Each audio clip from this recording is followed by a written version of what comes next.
नमस्कार, आप देख रहे हैं गुड लक टुडे। आपके साथ मैं हूं सुनीता राय शर्मा और हमारे साथ मौजूद हैं पंडित शैलेंद्र पांडे। पंडित जी, स्वागत है आपका। नमस्कार। तो आज हम चर्चा करेंगे नवरात्रि के अंतिम दिन यानी कि माँ सिद्धिदात्री स्वरूप की। कैसे माँ तमाम तरह की सिद्धियां आपको देंगी, कैसे आपकी तमाम मनोकामनाएं पूरी होंगी और माँ के इस स्वरूप का, 9वें स्वरूप का क्या है बखान, क्या है उनकी महिमा, इस बारे में आज हम समझेंगे। शो की शुरुआत कर लेते हैं गुड लक मंत्र से।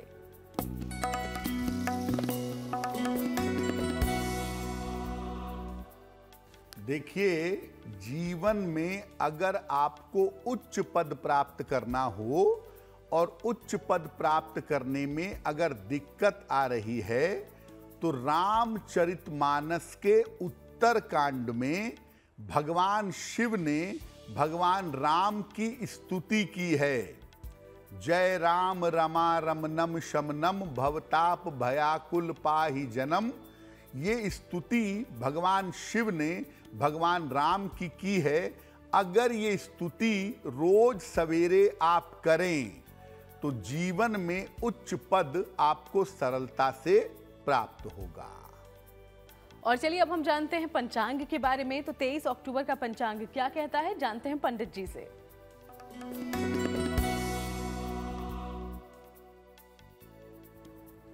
दिनांक 23 अक्टूबर 2023, दिन सोमवार, तिथि है आश्विन शुक्ल पक्ष की नवमी तिथि, शाम के 5:44 तक। नक्षत्र है श्रवण नक्षत्र, शाम के 5:14 तक। चंद्रमा मकर राशि में संचरण कर रहे हैं। राहु काल का समय सुबह के 7:30 से लगभग 9 बजे तक। पूर्व दिशा की तरफ यात्रा करने की मनाही है, लेकिन अगर यात्रा करना जरूरी है, मजबूरी है, तो जरा सी मिश्री खाकर, दर्पण में अपना चेहरा देखकर और भगवान का स्मरण करके यात्रा करेंगे तो मुश्किल से बचे रहेंगे। देखिए, नव दुर्गा के जो 9 स्वरूप हैं उसमें सबसे ज्यादा महत्वपूर्ण स्वरूप जो माता का है वो 9वां स्वरूप है और उन्हें कहा जाता है सिद्धिदात्री। इनकी पूजा नवरात्रि के 9वें दिन यानी अंतिम दिन पूरी होती है। इनकी पूजा उपासना करने से समस्त प्रकार की मनोकामनाएं पूरी हो जाती हैं। सिद्धिदात्री का मतलब है सिद्धियों को देने वाली, ऐश्वर्य देने वाली, सिद्धि देने वाली, हर तरह से कल्याण करने वाली देवी माता सिद्धिदात्री मानी जाती हैं। नवमी के दिन अगर आप केवल माता सिद्धिदात्री की पूजा कर लें तो संपूर्ण जो नव दुर्गा की देवियां हैं इनकी पूजा का फल आपको मिल सकता है। क्योंकि जो बाकी 8 देवियां हैं, माता शैलपुत्री, ब्रह्मचारिणी, कूष्मांडा, स्कंद माता, कात्यायनी, कालरात्रि, महागौरी, ये जो तमाम देवियों के स्वरूप हैं, ये तमाम स्वरूप जिस देवी के अंदर समाहित हैं वो सिद्धिदात्री माता हैं। तो अगर आप नवरात्रि में केवल माता सिद्धिदात्री की पूजा विधि विधान से नवमी तिथि पर कर लेते हैं तो संपूर्ण देवियों की पूजा का फल आपको मिल सकता है। नवमी तिथि पर कमल के फूल पर बैठी हुई देवी का ध्यान करना चाहिए और देवी को विभिन्न प्रकार के सुगंधित पुष्प, सुगंधित फूल अर्पित करने चाहिए।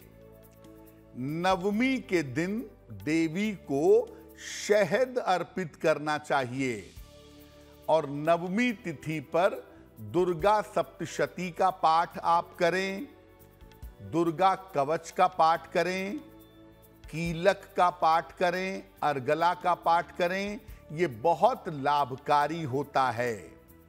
नवमी तिथि पर खास तौर से दुर्गा सप्तशती के प्रथम अध्याय का पाठ करें और कवच, कीलक और अर्गला का पाठ करें तो आपके लिए बहुत बेहतर होगा।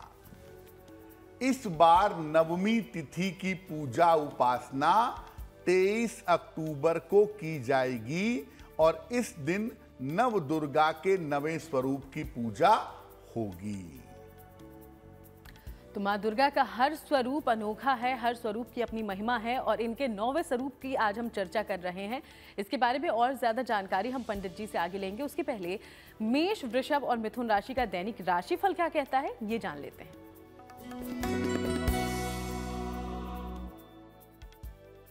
मेष राशि, स्वास्थ्य में आपके सुधार होता हुआ फिलहाल दिखाई दे रहा है। सेहत बेहतर होगी। काम की रुकावट आपकी दूर होगी।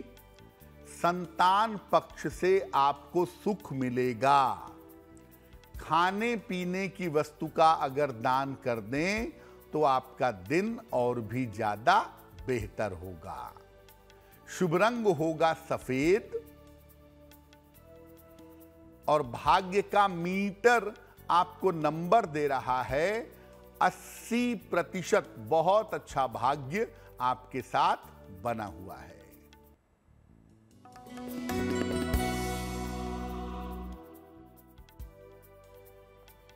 वृषभ राशि, धन लाभ के योग बन रहे हैं। नौकरी में आपके परिवर्तन हो सकता है।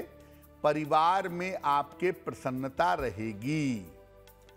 देवी को अगर सफेद फूल अर्पित कर दें तो आपका दिन और भी ज्यादा बेहतर होगा। शुभ रंग होगा नीला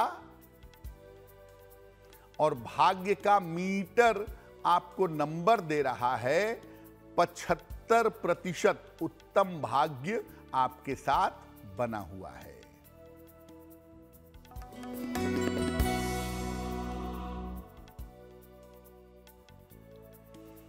मिथुन राशि, स्वास्थ्य का ध्यान बनाए रखें। ऑफिस में विवादों से बचाव करें। किसी प्रिय मित्र से इस समय मुलाकात होगी। किसी निर्धन व्यक्ति को अगर चावल का दान कर दें तो दिन की मुश्किलें बहुत हद तक कम हो जाएंगी। शुभ रंग होगा धानी और भाग्य का मीटर आपको नंबर दे रहा है 60%। यानी जितनी मेहनत करेंगे उतना ही आपको लाभ होगा। तो देखिए, नवरात्रि यानी कि 9 रातों की खास महिमा होती है। तो 9वीं तिथि जो अंतिम तिथि है नवरात्रि की, और उसमें माता सिद्धिदात्री का ये स्वरूप, कैसे इसकी महिमा को हम समझ सकते हैं पंडित जी?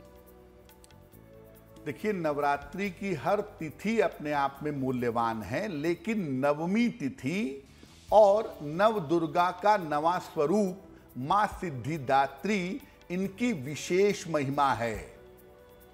क्यों है ऐसा? नवमी तिथि नवरात्रि की संपूर्णता की तिथि है। नवरात्रि में जो आपने साधना की, जो तपस्या की, वो संपूर्ण रूप से प्रकट होती है नवमी तिथि पर। इसीलिए इस तिथि पर पूजा करना आवश्यक है। माता सिद्धिदात्री नव दुर्गा का संपूर्ण स्वरूप हैं। इनकी पूजा से संपूर्ण देवियों की पूजा का फल मिल जाता है। और नवरात्रि की नवमी तिथि पर वैसे तो महानवमी की पूजा होती है मध्यरात्रि में, लेकिन नवरात्रि की संपूर्णता के लिए नवमी तिथि पर हवन भी किया जाता है। और नवमी तिथि में निवेदन ये है कि मध्यरात्रि में देवी की विशेष स्तुति करें, देवी की विशेष पूजा करें और संभव हो तो कमल के फूल से देवी की आराधना महानवमी पर आप करें। आपको निश्चित रूप से उनकी कृपा प्राप्त होगी। अब ऐसा हो सकता है कि आपके लिए स्तुति कर पाना कठिन हो, मंत्र पढ़ पाना कठिन हो। ऐसी स्थिति में दुर्गा चालीसा पढ़ लें। वो भी ना कर पाए तो दुर्गा मां का नाम भी एक मंत्र है, तो केवल दुर्गा दुर्गा दुर्गा दुर्गा इस नाम का भी अगर आप जप करेंगे तो निश्चित रूप से आपका कल्याण होगा। और चलिए अब आगे बढ़ते हुए कर्क, सिंह और कन्या राशि का दैनिक राशिफल क्या कहता है, इस बारे में जानकारी लेते हैं पंडित जी।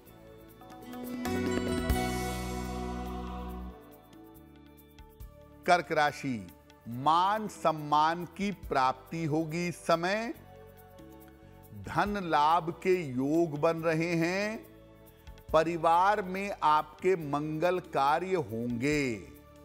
किसी निर्धन व्यक्ति को अगर धन का दान कर दें तो आपका दिन और भी ज्यादा बेहतर होगा।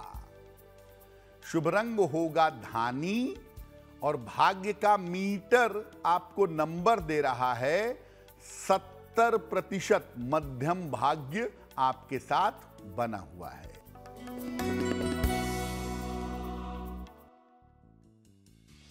सिंह राशि, स्वास्थ्य आपका बेहतर होता जाएगा। करियर में आपको लाभ होगा। धन लाभ के अच्छे योग बने हुए हैं। देवी को अगर सफेद फूल अर्पित कर दें तो आपका दिन और भी ज्यादा बेहतर होगा। शुभ रंग होगा हरा और भाग्य का मीटर आपको नंबर दे रहा है 65%। जितनी मेहनत करेंगे उतना ही आपको लाभ होगा।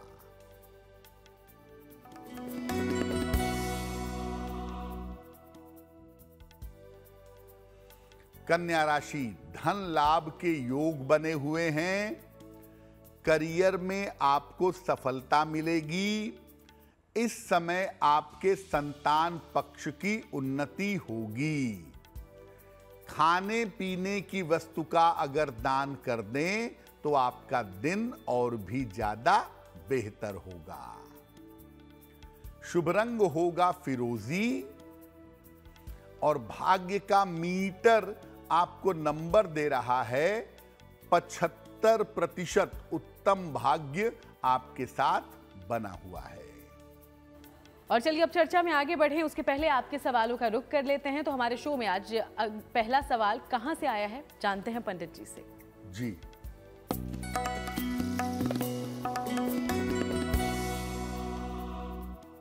आज का पहला प्रश्न स्वेच्छा गुप्ता जी ने हमें लिखा है। प्रयागराज से लिखती हैं ये। 2 अप्रैल 2004 का इनका जन्म है। दोपहर के 12:42 प्रयागराज उत्तर प्रदेश। ये पूछ रही हैं कि मैं अभी बीकॉम कर रही हूँ, आगे मुझे कौन सा करियर बनाना चाहिए, प्राइवेट नौकरी में जाऊं या सरकारी नौकरी में जाऊं। स्वेच्छा आपकी कुंडली बनती है कर्क लग्न की और आपकी राशि बनती है सिंह राशि। महादशा शुक्र की और अंतरदशा बुध की आपकी चल रही है। देखिए, कुंडली के हिसाब से पहली जो संभावना है वो ये है कि आप बैंकिंग सेक्टर में या फाइनेंस के सेक्टर में नौकरी का प्रयास करें। बैंक या फाइनेंस के क्षेत्र में आपको सरकारी नौकरी मिल सकती है। और दूसरे नंबर पे अगर आप शिक्षा क्षेत्र की नौकरी के लिए प्रयास करें बीएड करके, तो उस क्षेत्र में भी आप जा सकती हैं। यानी बैंकिंग या एजुकेशन के क्षेत्र में आपका करियर बन सकता है। कुंडली के हिसाब से हमें केवल आपकी एकाग्रता बेहतर करनी है, आपके प्रयासों को इम्प्रूव करना है और उसके लिए आप एक मूंगा बनवा के पहन लें। लगभग 10-12 रत्ती का मूंगा तांबे या सोने की अंगूठी में, दाहिने हाथ की अनामिका अंगुली में। मंगलवार को प्रातः एक मूंगा बनवा करके आप अवश्य धारण कर लें, आपको लाभ होगा। और नित्य प्रातः सूर्य भगवान को जल चढ़ाएं, सादा जल, प्लेन वाटर। सुबह शाम एक बार हनुमान चालीसा का पाठ करें तो वो भी आपके लिए बहुत अच्छा रहेगा। और अब बारी है आज के दूसरे सवाल की, लेकिन इसके पहले आपको याद दिलाते चलें कि अगर आप भी कोई सवाल हमसे पूछना चाहते हैं तो हमें लिख सकते हैं। हमारी ईमेल आईडी इस वक्त आपकी टीवी स्क्रीन पर फ्लैश हो रही है। तो आज का दूसरा सवाल पंडित जी कहां से आया है? जी,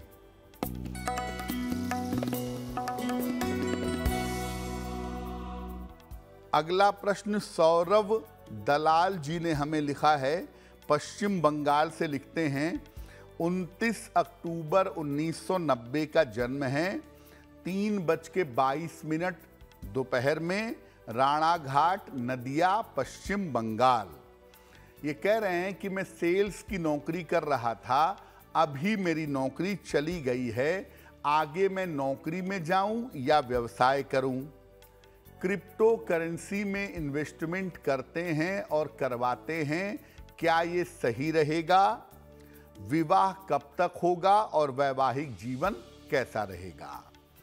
सौरभ, आपकी कुंडली बनती है मीन लग्न की और आपकी राशि बनती है कुंभ राशि। महादशा शनि की और अंतरदशा केतु की चल रही है मई 2024 तक।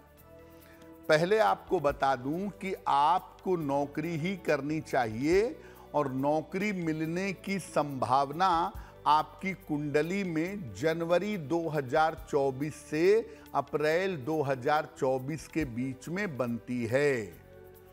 दूसरी बात है कि जो आप इन्वेस्टमेंट करते हैं, बहुत सोच समझ करके इन्वेस्टमेंट करिएगा, क्योंकि आपके इन्वेस्टमेंट में आपका पैसा फंस सकता है, डूब सकता है। और दूसरों से भी इन्वेस्टमेंट कराने में सावधानी रखिएगा। यहाँ पर बहुत सावधानी रखिएगा, वरना आप मुश्किल में आ सकते हैं।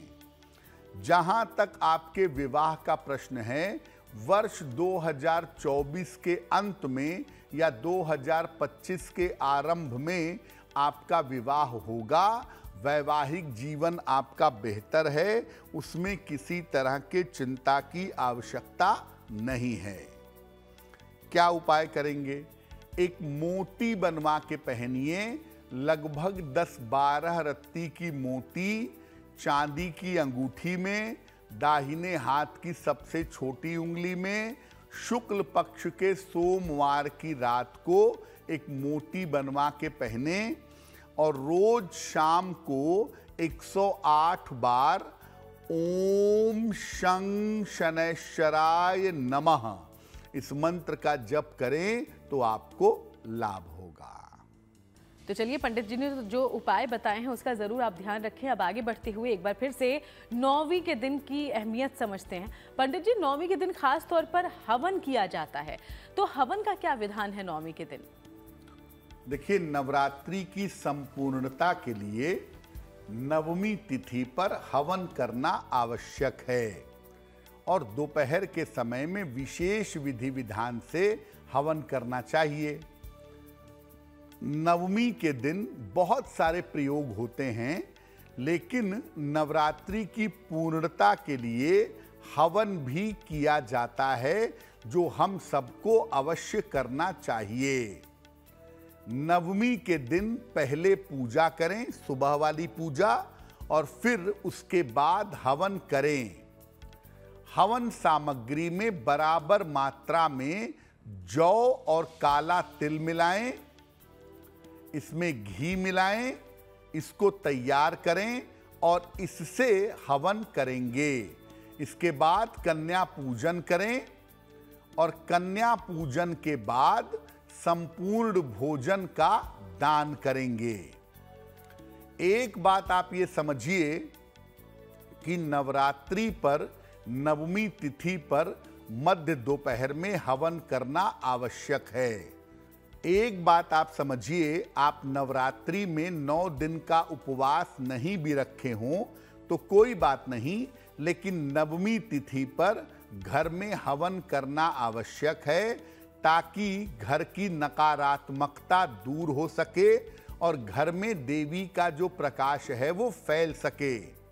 इसीलिए आपने व्रत रखा है तो भी और नहीं रखा है तो भी नवमी तिथि पर दोपहर के समय में हवन जरूर करिएगा। जी हाँ, तो हवन नवरात्रि की संपूर्णता का प्रतीक है, इसलिए नवमी को हम हवन करते हैं। और क्या कुछ किया जा सकता है नवमी के दिन ताकि माँ सिद्धिदात्री आपकी तमाम कामनाओं को पूरा करें, आपको वरदान दे, इस बारे में आगे हम जानेंगे। उसके पहले तुला, वृश्चिक और धनु राशि का दैनिक राशिफल क्या है, ये जान लेते हैं।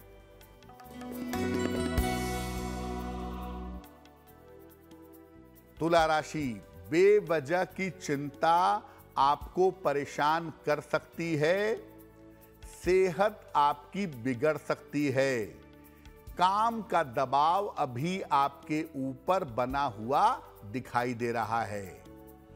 किसी निर्धन व्यक्ति को अगर चावल का दान कर दें तो आपका दिन और भी ज्यादा बेहतर होगा।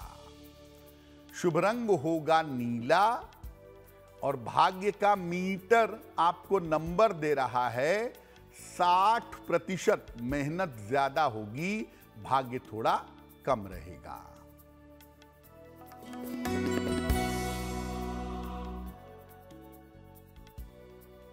वृश्चिक राशि, छोटी यात्रा के योग बन रहे हैं, रुका हुआ धन आपको प्राप्त होगा, करियर की तमाम समस्याएं आपकी हल होंगी। किसी निर्धन व्यक्ति को अगर धन का दान कर दें तो आपका दिन और भी ज्यादा बेहतर होगा। शुभ रंग होगा नारंगी और भाग्य का मीटर आपको नंबर दे रहा है 70%। मध्यम भाग्य आपके साथ बना हुआ है।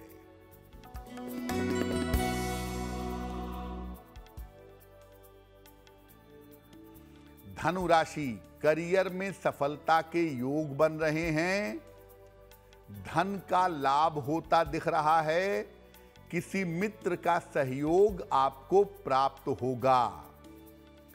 देवी को अगर सफेद फूल अर्पित कर दें तो आपका दिन और भी ज्यादा बेहतर होगा। शुभ रंग होगा हरा और भाग्य का मीटर आपको नंबर दे रहा है 80%। बहुत अच्छा भाग्य आपके साथ बना हुआ है। तो चलिए, अब 3 राशियां बची है जिसके बारे में हम आगे जानेंगे। उसके पहले अब पंडित जी से हम समझ लेते हैं कि माँ सिद्धिदात्री जो तमाम तरह की सिद्धियां देती हैं, उनसे आप अलग अलग लाभ के लिए किस चीज से उनका हवन कर सकते हैं ताकि माँ हो जाएं प्रसन्न। पंडित जी, देखिए, सामान्यतः तो हवन सामग्री में जौ, काला तिल और घी मिला करके हवन किया जाता है, लेकिन विशेष मनोकामनाओं की पूर्ति के लिए विशेष चीज से भी हवन आप कर सकते हैं। जैसे अगर आप आर्थिक लाभ चाहते हैं, अगर आपको फाइनेंशियल फायदा चाहिए तो मखाने से हवन करें या खीर से हवन करें। कर्ज से अगर आप मुक्ति चाहते हैं, कर्ज ने आपको परेशान कर रखा है, तो राई यानी काली सरसों से हवन करें। संतान संबंधी अगर कोई समस्या है, संतान प्राप्ति की है या संतान की उन्नति की समस्या है, तो माखन मिश्री से हवन करें। अगर आप ग्रह शांति चाहते हैं, ग्रहों को शांत करना चाहते हैं, तो काले तिल से हवन करना आपके लिए बेहतर होगा। और अपना, अपने पूरे परिवार का, पूरी दुनिया का, सबका कल्याण चाहते हैं तो सर्व कल्याण के लिए काले तिल से और जौ से हवन करना अच्छा होगा। देखिए, जब आप नवरात्रि पर हवन करेंगे तो 27 बार आहुति देंगे या 108 बार अग्नि में आहुति देंगे, अग्नि में चीजें डालेंगे। 3 मंत्र में से किसी भी एक मंत्र का प्रयोग करके आप हवन कर सकते हैं। पहला मंत्र है ओम दुंग दुर्गाय स्वाहा, ओम दुंग दुर्गाय स्वाहा। दूसरा मंत्र नवार्ण मंत्र है ऐं ह्रीं क्लीं चामुंडाय विच्चे स्वाहा। और तीसरा मंत्र गायत्री मंत्र है, ओम भूर्भुवः स्वः तत्सवितुर्वरेण्यं भर्गो देवस्य धीमहि धियो यो नः प्रचोदयात् स्वाहा। इन तीनों में से किसी भी एक मंत्र का चुनाव करिए। वैसे बेस्ट होगा, सबसे अच्छा होगा कि गायत्री मंत्र से हवन किया जाए। कम से कम 27 आहुति या 108 आहुति दी जाए। इससे आपका हवन विशेष होगा और हवन के संपूर्ण लाभ, संपूर्ण फायदे आपको प्राप्त होंगे। तो कुछ इस तरीके से माँ सिद्धिदात्री को प्रसन्न करने के लिए आप हवन करें और माँ आपकी तमाम अच्छी मनोकामनाएं पूरी करेंगी। चलिए अब आगे बढ़ते हुए मकर, कुंभ और मीन राशि की करते हैं चर्चा और जान लेते हैं उनका दैनिक राशिफल।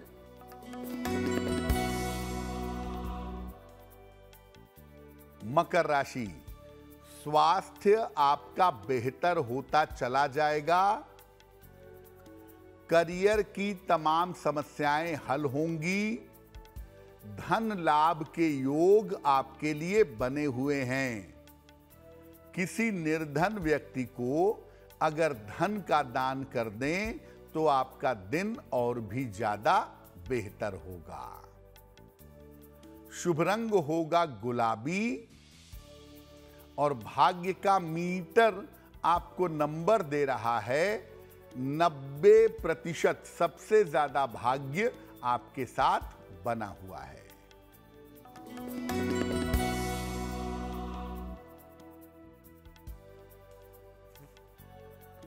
कुंभ राशि, काम का दबाव बढ़ सकता है। परिवार में विवादों से बचाव करें।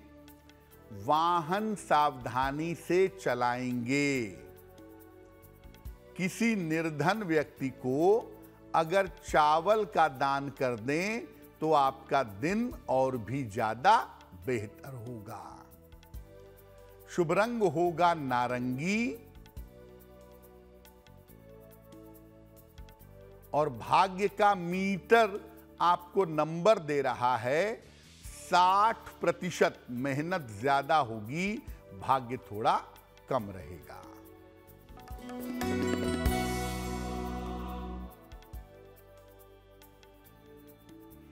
मीन राशि, प्रेम संबंधों में सफलता मिलेगी।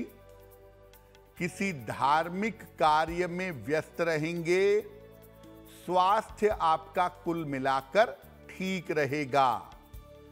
खाने पीने की वस्तु का अगर दान कर दें तो आपका दिन और भी ज्यादा बेहतर होगा। शुभ रंग होगा नीला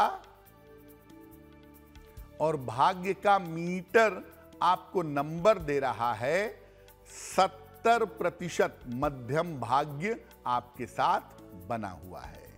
और चलिए अब आगे बढ़ते हुए एक बार फिर से आपके सवालों की ओर बढ़ें। तो शो में तीसरा सवाल कहां से आया है जान लेंगे पंडित जी से। जी,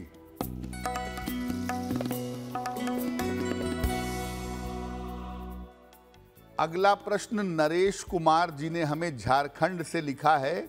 अपने पुत्र मुकेश कुमार के बारे में जानना चाहते हैं। मुकेश की जन्म तारीख है 27 जुलाई 2000। जन्म का समय है रात में 11:55। लोयाबाद, धनबाद, झारखंड का जन्म है इनका।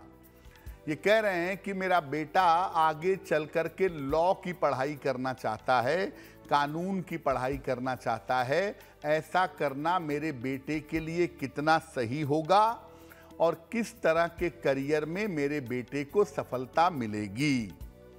नरेश जी, आपके पुत्र की कुंडली बनती है मेष लग्न की और वृषभ राशि की। महादशा राहु की और अंतरदशा मंगल की चल रही है। ज्योतिष के हिसाब से मैं कहूंगा कि आप अपने पुत्र को लॉ की पढ़ाई जरूर करवा दीजिए। कानून की पढ़ाई करवाना आपके बेटे के लिए बिल्कुल बेहतर होगा और आगे चल करके ये लॉ फील्ड में या कानून के क्षेत्र में एक अच्छा करियर बना पाएंगे। ये संभावना कुंडली में जरूर बनती है। किसी गलत रास्ते पे ना भटकें, नशा वशा न करने लगें, गलत संगति में न पड़ जाएं, थोड़ा सा इस बात का ध्यान जरूर रखिएगा। फिलहाल अपने पुत्र को आप एक माणिक्य बनवा के पहना दीजिए। लगभग 6 से 8 रत्ती का माणिक्य तांबे या सोने की अंगूठी में, दाहिने हाथ की अनामिका अंगुली में, रविवार को प्रातः माणिक्य पहनाने से लाभ होगा। और दूसरा काम करें, ये रोज सुबह सूर्य भगवान को जल चढ़ाएंगे तो इनके लिए बहुत बेहतर होगा। और बारी है आज की अंतिम सवाल की। तो चौथा सवाल कहां से आया है शो में, ये जानने से पहले आपको बता दें कि आप भी अपना सवाल हम तक पहुंचा सकते हैं। इसके लिए जो ईमेल आईडी इस वक्त आपकी टीवी स्क्रीन पर फ्लैश हो रही है, इसे नोट डाउन कर लें। तो आज का चौथा सवाल पंडित जी कहां से आया है हमारे पास? जी,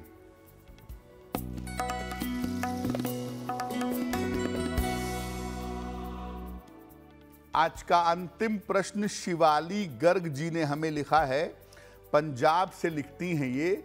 इनकी जन्म की तारीख है 27 फरवरी 1993, मध्य रात्रि में 12:23, मनसा, पंजाब। ये कह रही है कि स्वास्थ्य मेरा बचपन से ही खराब रहता है और संतान के लिए मैंने प्रयास किया, 2 बार मिसकैरेज हो चुका है।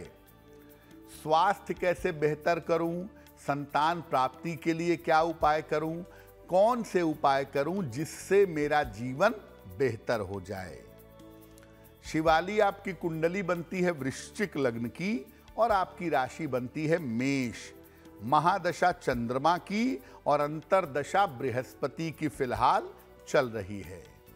देखिए, सबसे पहले बता दूं कि संतान के लिए आप जो प्रयास करेंगी वो प्रयास करेंगी अप्रैल 2024 के बाद, तो उसमें किसी तरह की दिक्कत आपको नहीं होगी।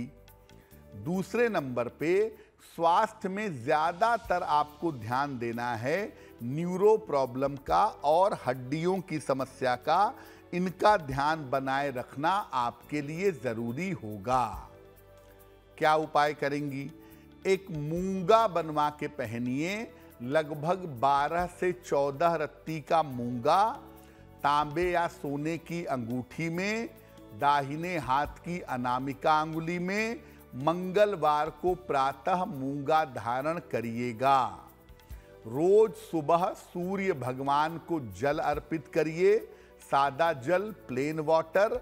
और हर समय खाते पीते, चलते फिरते, उठते बैठते अगर नमः शिवाय का जप करें तो आपके लिए बहुत बेहतर होगा। और चलिए अब बात उनकी करते हैं जिनका जन्मदिन है 23 अक्टूबर को। सबसे पहले हैप्पी बर्थडे। और अब हम पंडित जी से जानते हैं कि आपके लिए आने वाला साल कैसा होगा।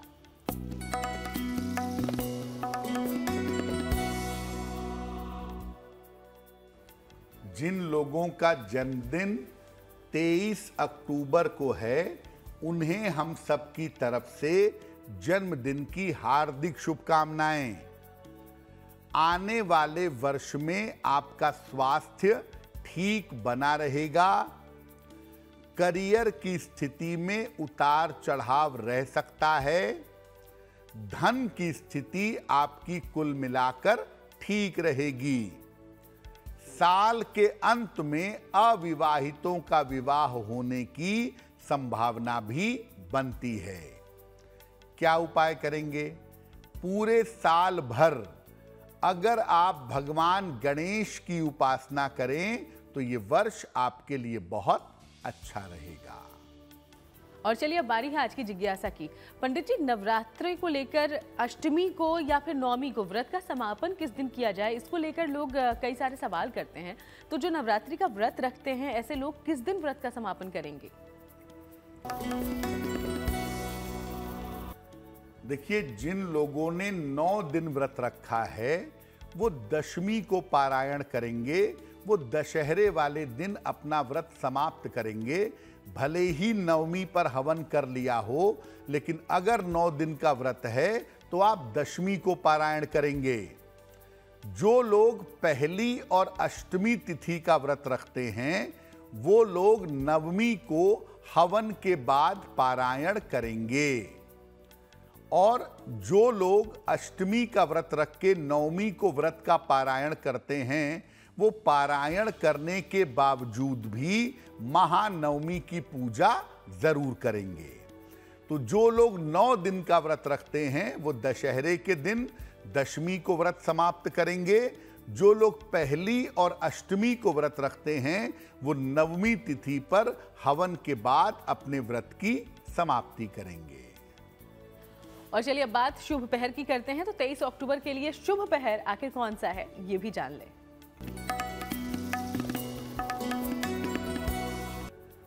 दिनांक 23 अक्टूबर 2023 दिन सोमवार का शुभ पहर का समय है रात के 10:30 से 12 बजे तक। इस समय में एक बार दुर्गा कवच का पाठ करिएगा। ऐसा करने से आपकी स्वास्थ्य की समस्याओं से रक्षा होगी और आप स्वास्थ्य की समस्याओं से सुरक्षित रहेंगे। और चलिए अब जान लेते हैं आज की गुड लक राशि के बारे में। तो आज की गुड लक राशि है कन्या, और कन्या राशि के बारे में पंडित जी आपको क्या बताने वाले हैं, उन्हीं से जानते हैं।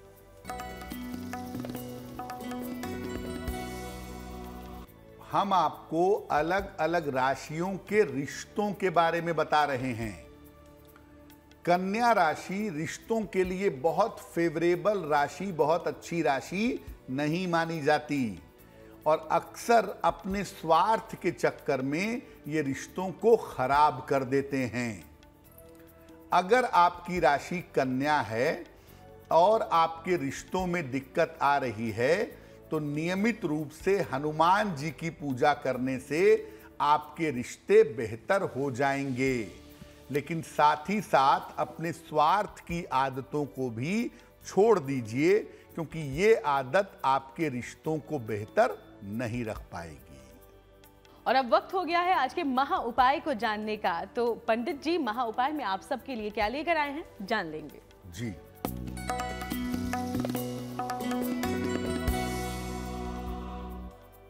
अगर आप किसी बहुत बड़ी समस्या में फंस गए हैं और आपको निकलने का रास्ता ही नहीं मिल रहा है तो क्या करेंगे? पूजा स्थान पर मां दुर्गा का चित्र या उनकी मूर्ति स्थापित करें। रोज शाम को उनके सामने घी का दीपक जलाएं और इसके बाद दुर्गा सप्तशती के 6वें अध्याय का पाठ करें।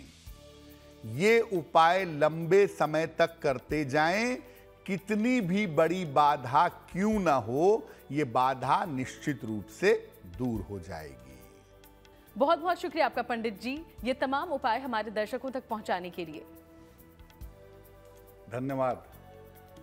तो चलिए यूं ही आपसे मुलाकात होती रहेगी, अलग अलग विषयों पर चर्चा भी करेंगे। फिलहाल शो में इतना ही। देश दुनिया की बाकी तमाम खबरों के लिए आप देखते रहिएगा GMT।